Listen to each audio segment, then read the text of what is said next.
अस्सलामुअलैकुम और नमस्ते दोस्तों। किस्मत की आज की इस पेशकश में आप सबका स्वागत है। आज 8 मई 2026 है और दिन है मुबारक जुम्मा। ये दिन अपने साथ फिजा में एक ऐसी ज़बरदस्त और ख़ास तवानाई लेकर आता है जिससे महसूस किए बिना रहा नहीं जाता। आज का तज्जिया बिल्कुल टू द पॉइंट होगा। हम उन आसमानी सरगोशियों को डिकोड करने वाले हैं जो सीधा हमारी और आपकी ज़िंदगी पर असर डालती हैं। तो चलिए शुरू करते हैं। अच्छा, अब इस बात पर थोड़ा गौर करते हैं। हम सब जानते हैं कि कभी कभार माली तंगी और बिगड़ते रिश्तों का बोझ बर्दाश्त से बाहर लगने लगता है, राइट? लेकिन आज की आसमानी पेशगोई किस्मत की एक ऐसी लकीर दिखा रही है जहां इन परेशानियों का हल बिल्कुल वाज़ेह है। कहते हैं ना, अगर सच्चाई दिल से दुआ की जाए तो आसमान से कुन यानी हो जा की आवाज़ ज़रूर आती है। आज हम इन्हीं सितारों की तरकीब को समझेंगे और देखेंगे कि खुशहाली का रास्ता आखिर कहाँ से निकलता है। हिस्सा 1, सितारों की आज की चाल। देखते हैं कि ऊपर आसमान में आज क्या निजाम चल रहा है। आज आसमान में श्रावणा नक्षत्र का रूल है। अब श्रावणा का लफ्जी मतलब ही है सुनना, यानी कि सुनना और गौर करना। इसका निशान 3 कदम है जो जिंदगी में नए सफर और कुछ नया सीखने को जाहिर करते हैं। ये एनर्जी बिल्कुल ऐसी है कि जैसे अचानक माहौल बदल जाए, लोग वाकई एक दूसरे की बात ध्यान से सुनने लगे और अहम फैसलों को खुशी खुशी मान लें। समझ लीजिए कि ये दिन कम्युनिकेशन और आपसी ताल्लुकात के लिए एक एब्सोल्यूट गेम चेंजर है। और सबसे मजे की बात क्या है, आज जुम्मा है जो वीनस यानी ज़ोहरा का दिन माना जाता है। ज़ोहरा हमेशा रिश्तों में मिठास और सुकून घोलता है। साथ ही चंद इस वक्त कुंभ राशि में बैठा है जो दोस्ती और बड़े मुनाफे का मरकज है। जरा सोचिए, ज़ोहरा की मिठास, कुंभ में चांद की दोस्ती और उस पर श्रवणा नक्षत्र की पावर। ये इतना जबरदस्त कॉम्बिनेशन है कि आज लोग ना सिर्फ आपकी बात सुनेंगे बल्कि दिलों में सुकून और कारोबार में एक सॉलिड मुनाफा होने के चांसेस बहुत हाई हैं। ये जो आसमानी मेल है ना, ये खास तौर पर टेक्सटाइल, ब्यूटी, ज्वेलरी, मीडिया और फूड बिजनेस वालों के लिए किसी लॉटरी से कम नहीं। अगर आप इन फील्ड से वाबस्ता हैं तो तैयार हो जाइए। आज के दिन इस एनर्जी को बूस्ट करने के लिए सफ़ेद और पिंक रंग पहनना बहुत लकी साबित होगा। और हाँ, सोर्सेस के मुताबिक एक बहुत ही प्यारी सी टिप है, आज किसी गरीब बच्ची को कुछ मीठा खिला दें। ये छोटा सा काम किस्मत के बंद दरवाजे खोलने की चाबी बन सकता है। हिस्सा 2, राशिफल। चलिए जल्दी से देखते हैं मेष से मीन तक किसके हिस्से में क्या आ रहा है। शुरू करते हैं मेष यानी एरीज से। यहां तो भाई मुनाफा ही मुनाफा नजर आ रहा है।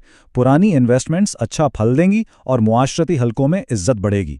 वृष यानी टॉरस वालों के लिए करियर में कोई बड़ी गुड न्यूज़ आ सकती है। नया घर या गाड़ी लेने का प्लान बन रहा है तो ये वक्त बेहतरीन है और सुकून मिलेगा। और मिथुन यानी जेमिनाई के लिए तो किस्मत पूरे 100% मेहरबान है। किसी लंबे सफर पर निकलने का इरादा है तो जरूर जाएं, बहुत फायदा होगा। कार्क यानी कैंसर वालों को थोड़ा अलर्ट रहना होगा। अचानक किसी अनजान रास्ते से वेल्थ मिलने के चांसेस जरूर हैं, लेकिन अपनी सेहत का ख्याल रखें और छुपे हुए दुश्मनों से जरा होशियार रहें। सिम्हा यानी लियो के लिए पार्टनरशिप और शादीशुदा जिंदगी दोनों में बहुत मिठास रहेगी। नया कारोबार शुरू करने का बेस्ट टाइम है। वहीं कन्या यानी वर्गो वालों के लिए दुश्मनों पर जीत हासिल करने और कर्ज से कंप्लीटली आज़ाद होने का सुनहरा मौका है। ऑफिस में की गई मेहनत बिल्कुल ज़ाया नहीं जाएगी। आगे बढ़ते हैं तुला यानी लीब्रा वालों की क्रिएटिविटी आज आसमान छू रही होगी। औलाद की तरफ से खुशी मिलने और किसी नए रोमांटिक रिश्ते के आगाज की पूरी उम्मीद है। वृश्चिक यानी स्कॉर्पियो के घर में सुकून और खुशियां आएंगी। प्रॉपर्टी के रुके हुए मामलात फाइनली हल हो जाएंगे और माँ की दुआओं से बिगड़े काम भी बन जाएंगे। और धनु यानी सेजिटेरियस की बात करें तो आपका कॉन्फिडेंस कमाल का होगा। छोटे सफर फायदेमंद रहेंगे और लिखाई या कम्युनिकेशन के कामों में कामयाबी पक्की है। आखिर में मकर यानी कैप्रिकॉन के हाथ दौलत में इजाफे की पेशगोई है। बैंक बैलेंस बढ़ेगा और वो रुकी हुई पेमेंट जो काफी टाइम से फंसी थी वापस मिल जाएगी। कुंभ यानी एक्वेरियस, क्योंकि आज चांद आप ही की राशि में है इसलिए आपकी शख्सियत में एक अलग ही मैग्नेटिक कशिश होगी। आप जो फैसला करेंगे लोगों से खुशी खुशी तस्लीम करेंगे। और मीन यानी पाइसेस के खर्चे तो होंगे मगर अच्छी बात यह है कि वो खुशियों पर होंगे। साथ ही बैरूनी सफर और ऑनलाइन कामों से मुनाफा मिलने के पूरे चांसेस हैं। हिस्सा 3, बरकत और मोहब्बत का वजीफा, एक रूहानी हल। चलिए अब इस पूरी आसमानी लॉजिक को एक जगह जोड़ते हैं जो हमने इस तज्जिए के शुरू में डिस्कस की थी। जुमे का दिन, जैसा कि हमने जिक्र किया, ज़ोहरा का दिन है। ये माना जाता है कि इस दिन अगर ज़ोहरा की बरकत हासिल कर ली जाए तो घर का माहौल मोहब्बत से भर जाता है और रिस्क की ऐसी फरावानी होती है जो कभी ख़त्म नहीं होती। ये एक ऐसा रूहानी अमल है जो आसमानी तवानाई को सीधा आपकी रोज़मर्रा की कोशिशों के साथ मुंसलिक कर देता है। तो ये अमल क्या है? इस मुबारक कोशिश को मगरिब के ठीक बाद अंजाम देना है। तरीक़ा बहुत आसान है। शुरुआत में सिर्फ 11 मरतबा दरूद शरीफ पढ़ना है। इसके बाद ख़ास तौर पर 100 मरतबा या वदूदू या लतीफ़ों का विर्द करना है और आखिर में अपने ऊपर और घर के चारों कोनों पर दम कर देना है। ये रूहानी प्रैक्टिस बिल्कुल सादगी पर मबनी है, लेकिन इसका मकसद बहुत बड़ा है। दिलों से नफ़रत को ख़त्म करना और ज़िंदगी में वो बरकत लाना जिसे बस लफ्ज़ों से बाहर ही महसूस किया जा सकता है। तो दोस्तों, अब हम इस तज्ज़िये के आखिर तक पहुंच गए हैं। सितारों की इस ज़बरदस्त तरकीब और सच्चे दिल से पढ़े गए इन लफ्ज़ों के साथ क्या वाकई आज की रात उन खुशहाली के दरवाज़ों को खोलने जा रही है जिसकी उम्मीद हम सब करते हैं? ये सच में एक दिलचस्प और उम्मीद भरी सोच है।